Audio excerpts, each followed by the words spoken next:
Welcome to Elixir Wizards, a podcast brought to you by SmartLogic, a custom web and mobile development shop based in Baltimore. My name is Sandy Mint, and I'll be your host. I'm joined by my co-host, Bilal Hankins. Hey, Bilal. Hey. This season's theme is parsing the particulars. Today, we are joined by a very special guest, Theo Harris from Alembic, and we'll be diving into the particulars of onboarding into Elixir. Hey, Theo, how are you? I'm great. How are you two? Very good. We're having a very nice Thursday afternoon here, but you're having a very early Friday morning, yeah? I sure am. At 7 a.m. I've got my coffee with me, bright and early for me. So, yeah. You have a beautiful flat white, I hope? Yes, I do, actually. In my CSS sucks mug. It's fantastic. Oh, my gosh. I've never tasted coffee like the coffee I had when I went to Australia, and I didn't have taste buds because I was sick the whole time, but Oh, I'm so sorry. Our coffee is about it. much better. There's really nothing like it. I think the only experience I've had like that in my life was when I went to France, and I was like, I've never had butter before. Oh, yeah. Oh, wow. Are you a light roast or dark roast kind of person? I like a light roast. I'm a bit of a coffee snob, to be honest. But I think a lot of Australians are, because they come to America and they try the coffee and they're like, this isn't coffee. What is creamer? Cream.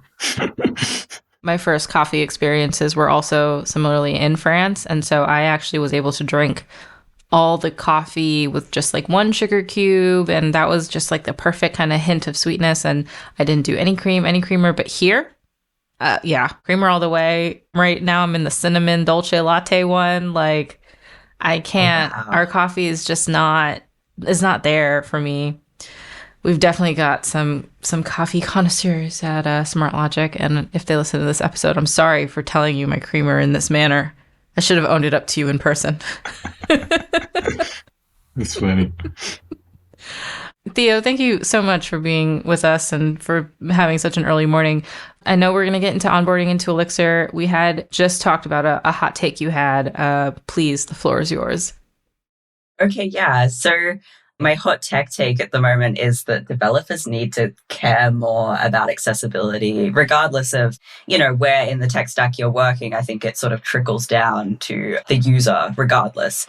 But in particular, things like colorblindness, because we were discussing something like 8% of the male population has colorblindness, which is a pretty significant amount. And when you're developing, especially on the front end, like I do, you need to take these things into consideration so that your UIs are actually practical to use for your end users. Yeah, and I was saying that stat kind of seems ridiculous to me because that's so many more people than you think about. But I will say that a lot of my guy friends are probably somewhat colorblind, although this is a debate. I see color very differently too, but I was an art major and I took all the color tests, literally all of them, passed all of them with flying colors. But the average tattoo on a person of lighter skin, when the tattoo ink is black, looks like forest green to me. Like a dark green. Interesting. Or seaweed green. Wow. Seaweed green is what that looks like. Yeah. That kind of sounds really nice, though. Like, if you've got like a black and white tattoo, it's kind of like tealy green. I can vibe with that. I really just thought that, actually, for a majority of my life, I thought that tattoo ink just had to be that color, or that it looked like that once it was under your skin. And then later on in my life, when colored and like koi fish tattoos and people were doing really cool things with shading and stuff, I was like, wait, if you have all of this color, why aren't you using black? And then, my boyfriend was like, Sunday, what color do you think my tattoo is? And I was like, green. He was like, it's not. Oh, no. Maybe what I see is questionable, and maybe I could also benefit from the accessibility of the color stuff. I guess, do you have some favorite accessibility tips or tricks or tools that you use to help that go along better? Yeah, so I think something that really, really helps is just keeping your contrast as high as possible, regardless of the colors that you're using, because then even if people are sort of not seeing the colors as true to how they really are, they can still read sort of the key information in your UI. And the other thing as well is there's a rule sort of in UI design. You don't use color as the only key indicator of something or some important information, because that's bound to get misinterpreted by people with all across the spectrum of color blindness and color visibility. So yeah, you always need some kind of other indicator for important information. I also thought it was interesting when you said like everywhere in the stack should be focusing on accessibility, because like accessibility I feel like is something that often gets lumped into like a front end developer like thinks, and like I can see how like on the back end it's like easy to just like forget about that. Yeah, for sure. And I think Phoenix LiveView recently got some accessibility improvements with its like built-in modal wrap and everything like that. But when you're working on kind of the back end, even just like the structure, how things are structured can really like inform how the front end ends up looking, because your front end engineers are relying on your back end code to make something usable from the user. So yeah, I think like accessibility is a design concern that should be talked about as early as possible in the process. Cool. Yeah, it's always good to keep that in mind. So you're calling in here from Australia and you are currently at Alembic. Do you want to give your company a shout out, kind of say what you do there? Yeah, for sure. So I'm currently a technical consultant with Alembic. We're a consultancy in Australia. We do client work all around the world. We've had clients in America, for example, recently. But we specialize in building applications with Elixir, Phoenix, and LiveView, and the Ash framework as well. We've got Zach, who is the maintainer of Ash, working with us, which we're very fortunate to have. And we also do some stuff with TypeScript as well. So yeah, kind of a variety of different projects in those tech stacks. Have you been working with Elixir before you worked at Alembic? No, actually. So I was previously a Microsoft 365 consultant. So working with their kind of special brand of React, which is SPFX. And I picked up Elixir because I had some friends that graduated from bootcamp with me that ended up at Alembic, and they were working with Elixir. I'm like, wow, this looks really cool. I kind of started doing some exorcisms and teaching myself Elixir. And then I basically like asked Alembic if they were looking for engineers. I'm like, I really love Elixir. I would love to do this full time. And luckily, they hired me on to do it full time. So that's currently what I do 40 hours a week, which is fantastic. I love those stories. They just make my heart full. So where were you when you first heard what Elixir was? And then I guess what was the draw? What was the moment that clicked for you? So I was working, at a Microsoft 365 consultancy. I was about 6 months into being a professional developer. So I was like fresh and green out of boot camp. Boot camp was fully object-oriented programming. So we had done Ruby as like our first language and then some JavaScript and React. So I sort of had that very object-oriented mindset. And then I saw two of my friends who had graduated from boot camp with me speak at our local Elixir meetup. And I don't know, the syntax just fascinated me. It was nothing like I'd ever seen before. I was like, wow, this code is like really clean and readable, and the syntax is friendly like Ruby, but it looks so powerful. And I just kind of had to jump in and try it for myself because it looked really fun. And I fell in love with it, I guess. Yeah. Cool. So we've got 2 boot camp grads in the house, Bilal. Yeah. Boot camp. Nice. Represent. Yeah, I also went to like a part-time boot camp. It's interesting like what they teach you at boot camp. I know you have to do things pretty quickly and you have to go through a lot at once to kind of onboard into development in general. And then on top of that, you go out in the world and you learn Elixir. And so this is an interesting question I've had. It's sort of at the forefront of my mind for a little bit now, maybe a little bit over a month. How do you think someone who is learning Elixir or learning a program for the first time can really have a robust understanding of what they're doing, where it's a deeper knowledge instead of just a referential knowledge? Yeah, it's a hard question to answer because I think in my experience, going through a boot camp and even sort of mentoring, I have a mentee now who has just graduated from a boot camp. Everyone learns best in very, very different ways. And I think you need to work out what works best for you. But then I would recommend not just learning to write Elixir, but looking at other people's Elixir code, because the most benefit I've found in terms of having a deeper understanding is looking at the senior engineers' code at work and seeing how they maybe solve a problem in a different way to how I would first approach it. And their solutions tend to be more clean and robust and less prone to errors because they've just thought the problem through very logically and solved it with the tools that they have in the best way possible. Bilal, have you been kind of tackling things similarly as a new to Elixir engineer? I feel like I'm getting out of that referential knowledge, but yeah, just like especially on this last project, it was like my first project working on Elixir.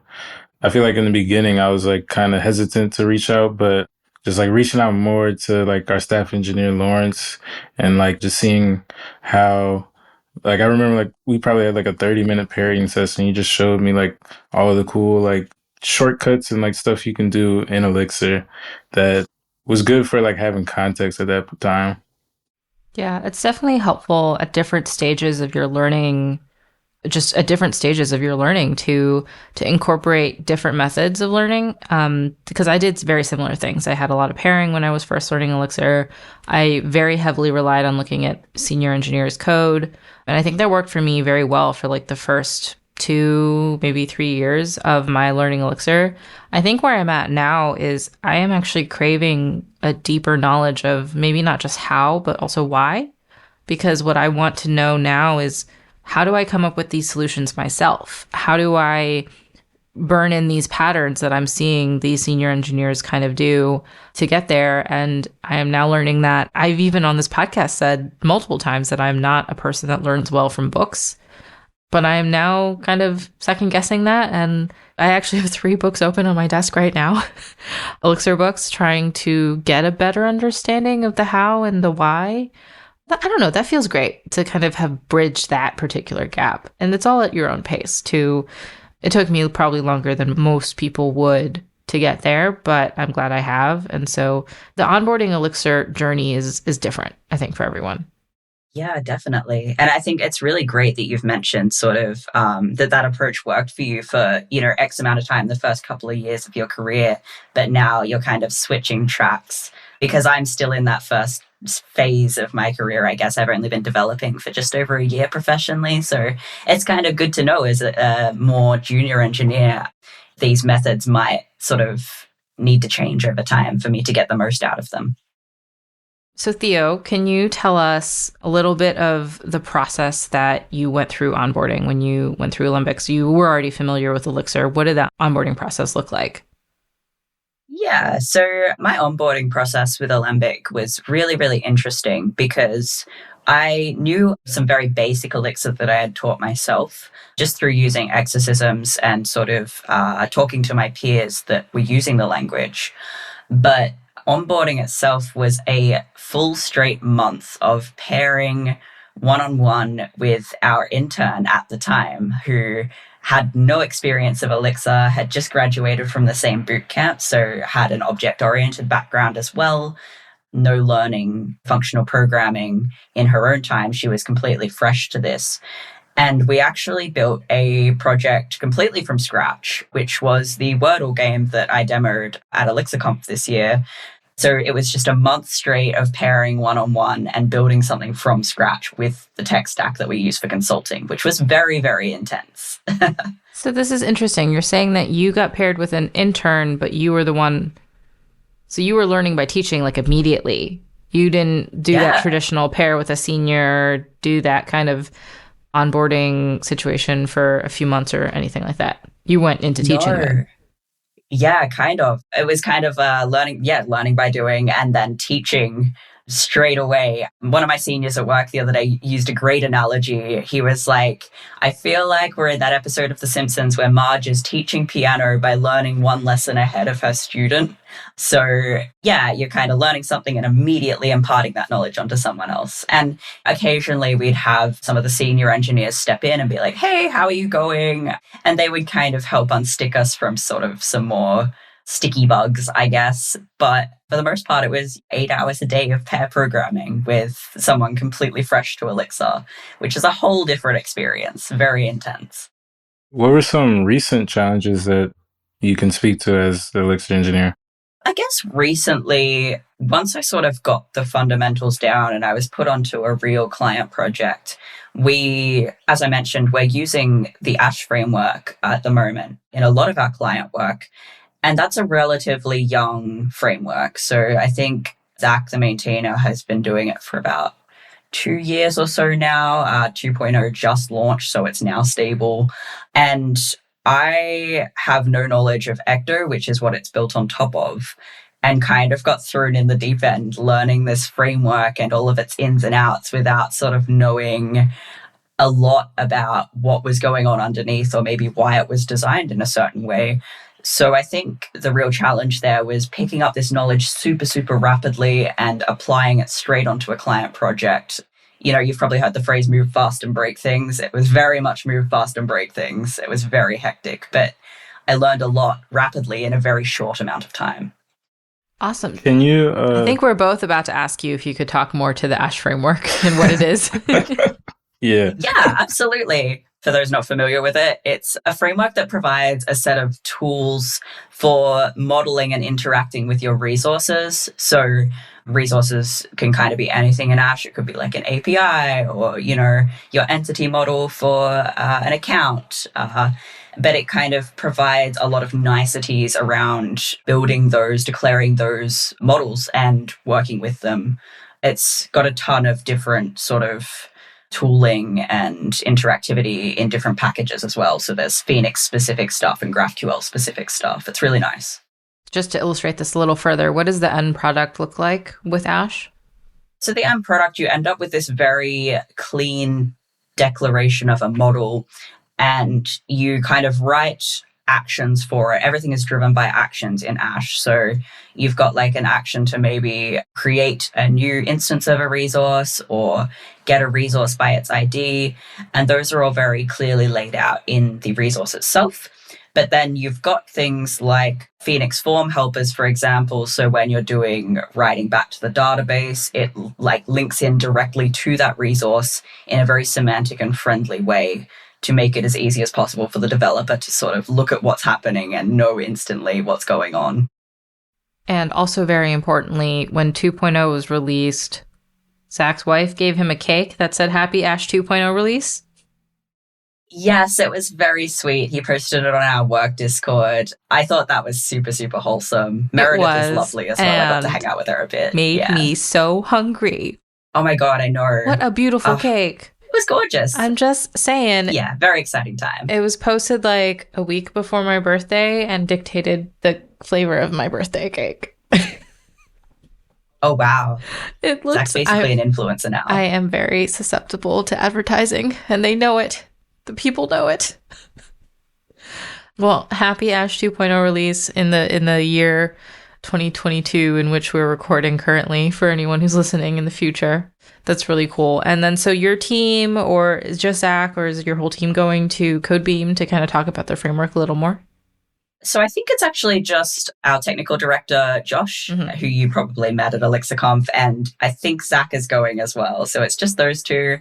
They are both on their way to Codebeam at the moment, which is exciting. I know tons and tons of really great people are going to be there, so very excited for them. But you're not going, Theo? I'm not, unfortunately. I am here working on client projects. I think I got my fill with ElixirConf earlier this year. You and I can start a club of FOMO because I'm very sad. I'm seeing tweets about Codebeam left, right, and center right now. And so I think this episode will actually go up after Codebeam, but it's brutal out here. I know, and Amos is going to be there. I'm so sad I don't get to hang out with him again. Yeah.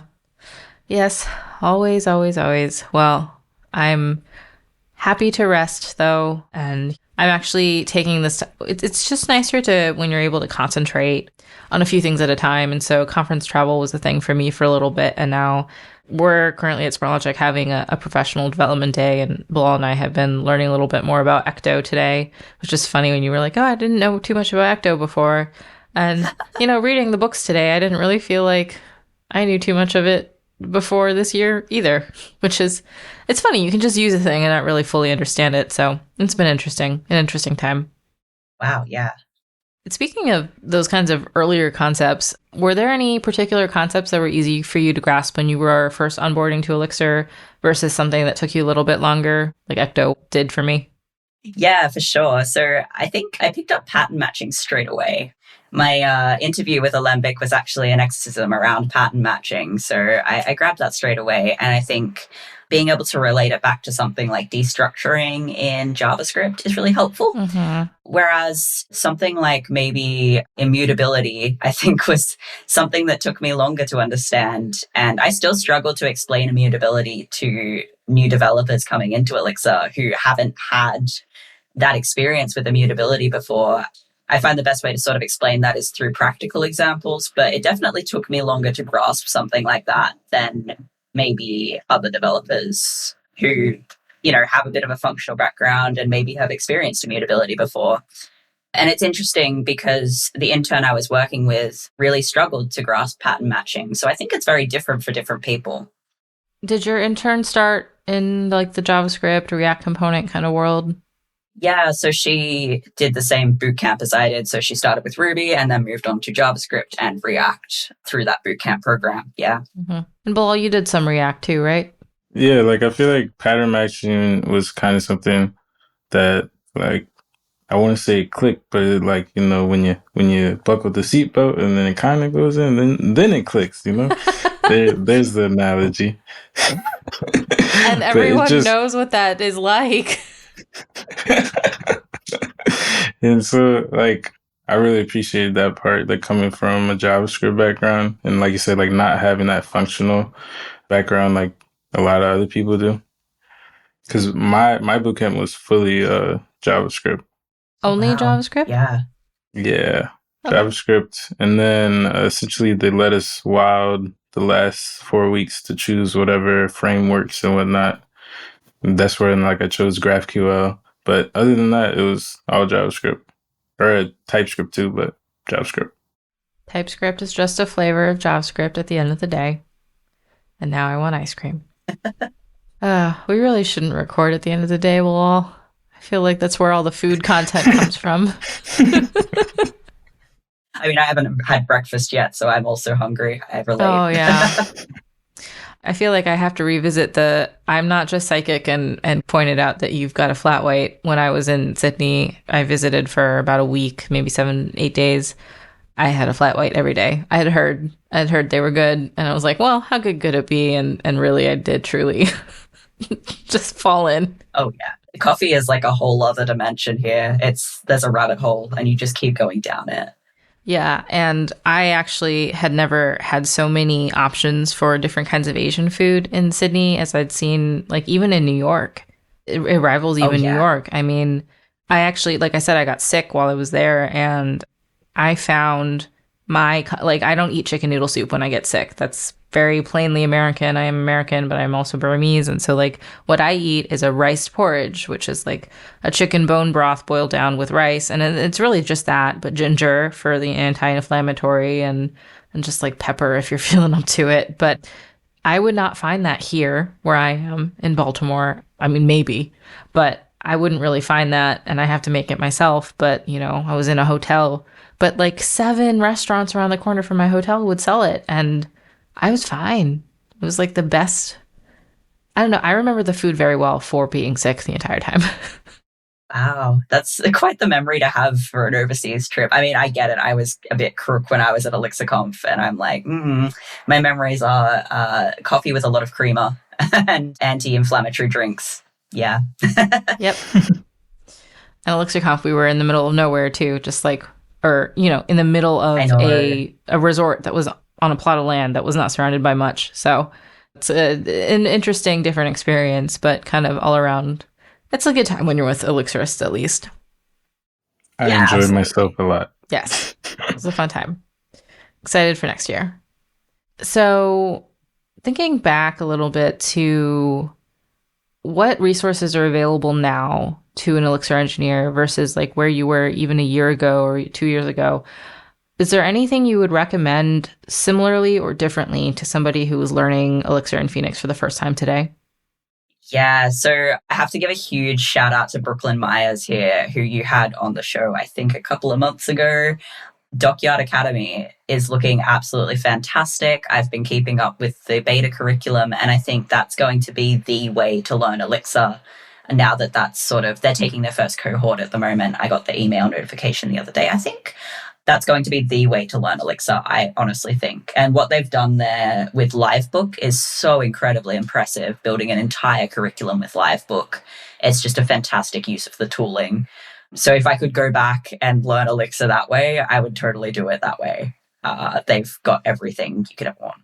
Is it weird that I want to do that, even though I know it? Like I have FOMO or something. I don't know. Yeah, no, totally. And it's like, it covers things like Git and like the command line and stuff. And I'm like, I know all this. I use this every day. I still want to do it because it's just so appealing the way that they've put it out. Nice and easy to read with like exercises. I'm like, mwah, chef's kiss. Shout out Brooklyn. You've done a great job. Or we haven't even seen it and we know you've done a great job. Yeah. So that would be my go-to. But the other thing that everyone at work has kind of used as a sort of onboarding tool, I guess, is the Pragmatic Studio's Phoenix LiveView course. It's not quite up to date with the latest. Like, obviously, the ecosystem is moving super, super rapidly, but they cover a lot of the concepts, like how plugs work in great detail, which I found really good for a fundamental understanding. That is something I feel like we generally don't cover. Like, I don't think I could give you a definition right off the top of my head right now. I've been able to use it. This is what I was saying about like this referential knowledge versus like a deeper knowledge, which always makes me wonder, like, how do we get there? We want to give people we're passing the torch to, you know, we want you to learn Elixir. We want you to come into Elixir. And then we're just like, okay, here's some reference tools to kind of get it a little bit and function with it, but maybe not understand it. So it's interesting. Yeah, LiveView makes sense to kind of talk about plugs. I think the equivalent a few years ago might have been talking about channels. Yeah, maybe. Oh, yeah. Bilal, have we ever said the word channels in front of you? Yeah. Okay. Thank you for giving us that credit. It was very believable. Okay. I did really, not quite on subject, but I had to notice that your Twitter handle is DinoCoder or DinoCoder, I guess, however you want to pronounce that. But I also wanted to know if you have a pet dinosaur, because it kind of looked like you did. And are they related? Well, sort of. So DinoCoder, I had that handle before I ever had a pet dinosaur. We had an intro talk when we started boot camp about personal branding. And I'm like, I really like dinosaurs. There was like a pun with my name at the time. So like Theosaurus is what I go by on a lot of platforms. And I'm like, okay, let's lean into the dinosaur theme. So yeah, DinoCoder became my handle. But I do now have a pet lizard. His name is Diego. He's very grumpy. There are lots of pics on Twitter if people want to see him. He's very grumpy. I think I was talking to someone at ElixirConf. I can't remember who. Jenny Bramble, I was talking to at ElixirConf, and I showed her a photo, and she said, "Oh, he has resting lizard face." Resting lizard face.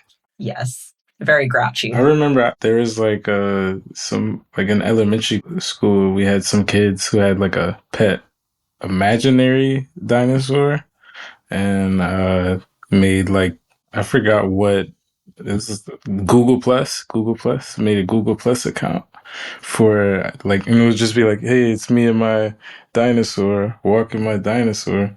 So I thought you were going to say it was an invisible dinosaur, but I'm glad you have a real dinosaur. Oh no, he's real. He does cost a lot to feed and look after, so he's definitely real. The bills are very real. Oh yeah, that specialty pet fee. I don't know if you have pet insurance in Australia, but my cat insurance goes up every year with her age. It's wild. Yeah, we're very lucky to have a specialty vet right near us that deals with reptiles, but they are so expensive. Diego had to have some blood work done recently, and the bill was through the roof. So, yeah. Cool. And was there anything in particular, because like your whole team kind of came out to ElixirConf and there were a few talks from folks from Alembic. Do we completely just pass over the pitch on what Alembic is? Or we said consultancy and Ash Framework, but is there anything else you wanted to add to that? I want to make sure we give you a good spot to kind of talk about that.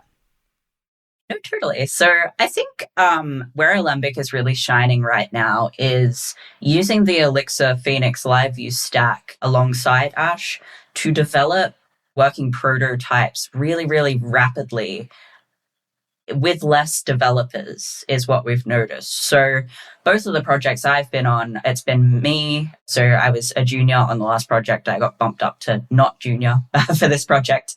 Me and one other senior working together on 2 like greenfield projects. And we've been able to scale really, really rapidly using Elixir and Phoenix, and Ash in particular has allowed us to scaffold our resources in such a way that we can build rapidly. And I sort of haven't seen such small teams in any other tech stack before. So I think that's what's really setting us apart, is the ability to move rapidly with smaller teams. Yeah, I think that kind of comes up here too, because we are a fairly small team here at SmartLogic as well. And we really relish in the ability to be able to like make decisions and move quickly when we need to and slow down when we need to as well. And yeah, that it does seem to be a little bit of an Elixir superpower, huh? I feel like it's definitely what I've noticed at the very least.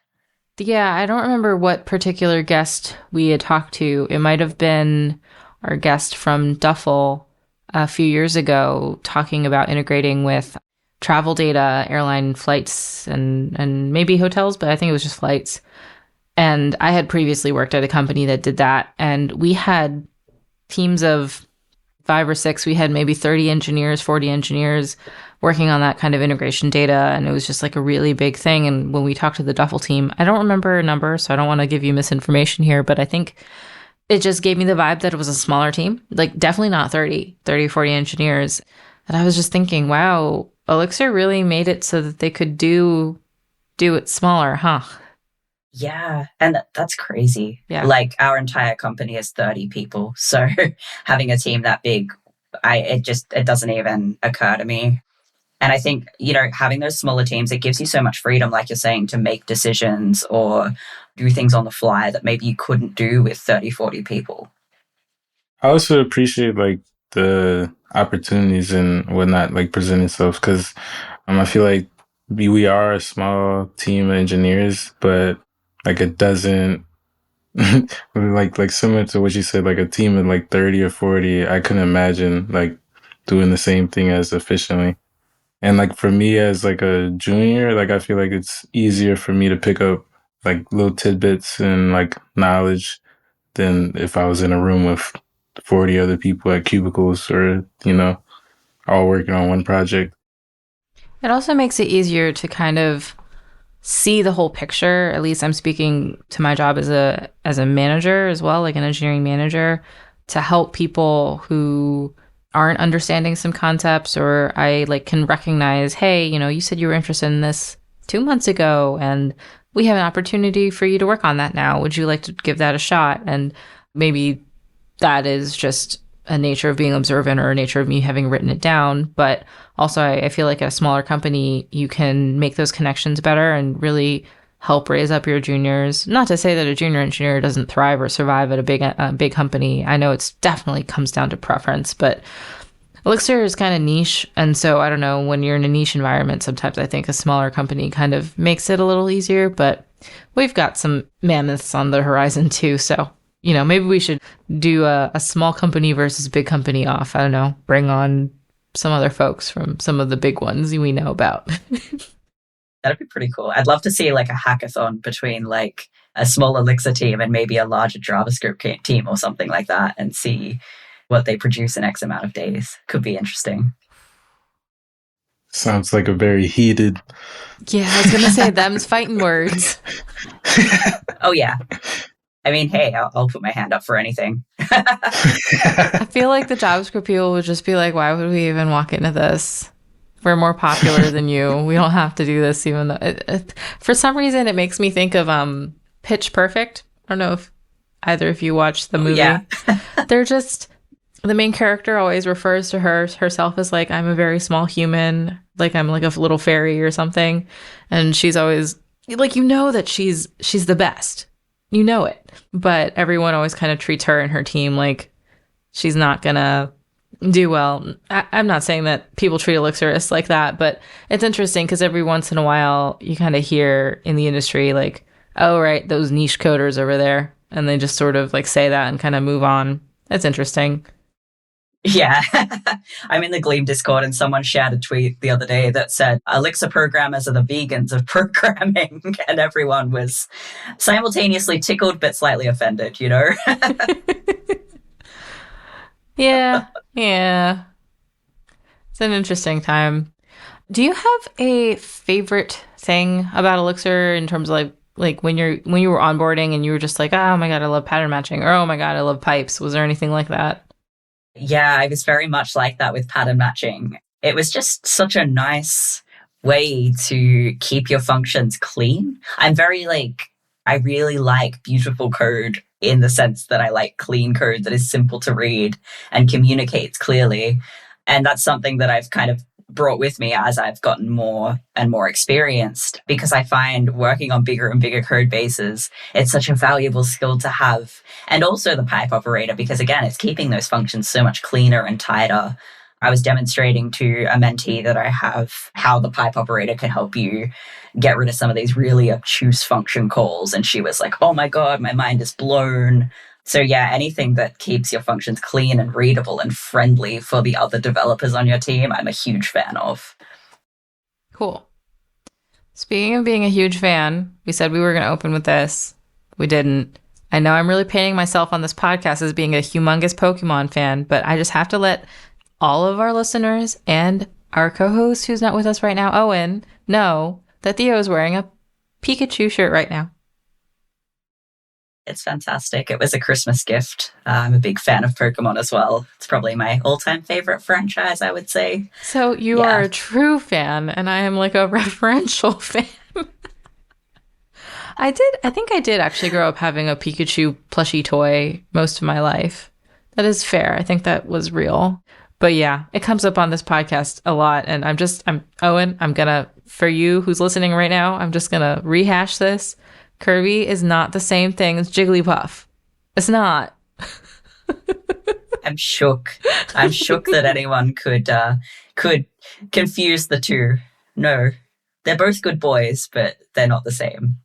There was a photo that Owen posted. It just killed me. It was like the one where the Kirby is like jumping up in the air and then the Jigglypuff is jumping up in the air, but the Jigglypuff has a swirl. And the tweet was like, okay, so the difference is one has a swirl. And I just absolutely lost my mind. All right. I'm so glad we got that out of the way. Had to mention it while we're talking about our favorite things, the things that we're in tune with and obsessed with maybe. Theo, is there anything else that you just like want to shout out or plug? Any tips or tricks you want to throw out there, or anything, or anyone you want to shout out? Yeah, I mean, I guess shout out to Alembic for putting up with me and helping me grow into the not junior I am today. I really appreciate it. As intense as the onboarding experience was that I've spoken about, you know, it was invaluable in kind of teaching me something really, really rapidly. So huge shout out to them. And also to Zach for maintaining the Ash framework and working with us developers at Alembic to address our pain points as quickly as possible. We adore him for that. Awesome. We've already talked about your Twitter handle, so we're kind of good to go on where people can find you. Are there any projects that you would like to shout out that need some support? At the moment, people should definitely go check out Ash if they aren't familiar with it. I think a lot of people can get a lot out of Ash. And the Discord community, go join there. Everyone in that server is super helpful and ready to jump in and give you a hand getting started. So yeah, that would probably be my recommendation for anyone interested in kind of architecting their applications in a slightly different way. Cool. All right. So that is it for today's episode of Elixir Wizards. Thank you again to our guest Theo Harris for joining us. I'm Sundee Myint and my co-host is Bilal Hankins. Elixir Wizards is brought to you by SmartLogic with production support from Hanger Studios. Here at SmartLogic, we build custom web and mobile software. We work in Elixir, Rails, React, Flutter, and more. Need a piece of custom software built? Hit us up. Don't forget to like, subscribe, and leave a review. Your reviews help us reach new listeners. You can find us on Twitter at SmartLogic or join the Elixir Wizards Discord. The link is on the podcast page. And see you next week for more on parsing the particulars.